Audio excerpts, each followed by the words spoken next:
Barbadian professionals answer 17 questions related to the United Nations 17 Sustainable Development Goals.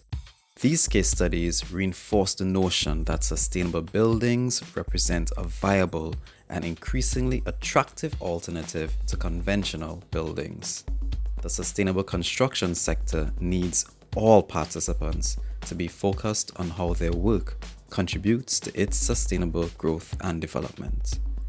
These stories should inspire us all to build better.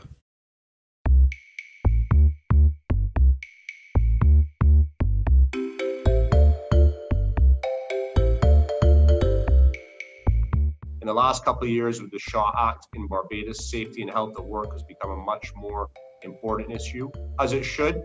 And apart from the legislation, the Labour Department are now actively doing a lot more site inspections again, which is good, because what will happen if things aren't enforced, people will get lax. So all of our sites are visited at least a couple of times during the construction process.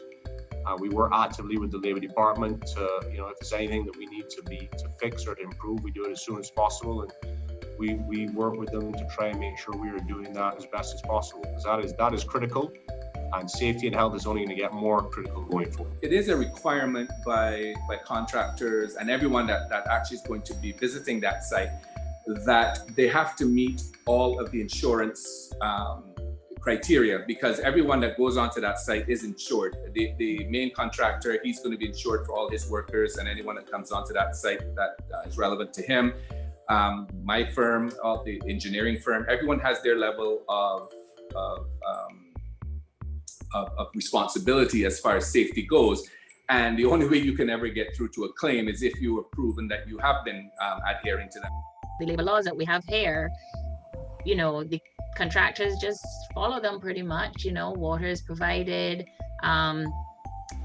changing areas are provided for workmen.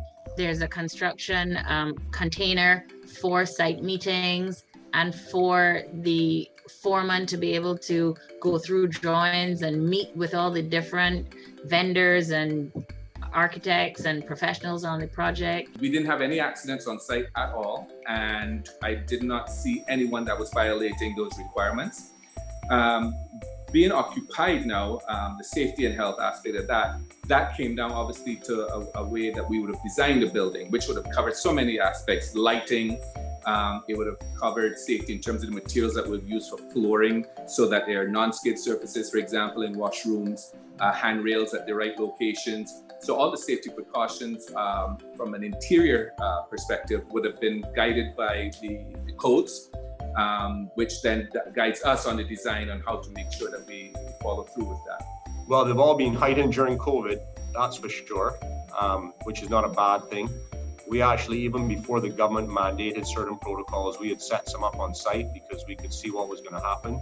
So all the hand washing, temperature taking, and again, it's there's not a huge cost to that stuff. It's just getting the practices in place where guys have to come and check in every morning, get their temperatures taken, setting up hand wash stations throughout the site, because before you mainly have one area, now on a site you should have more than one, 2, 3, 4, depending on the size of the site.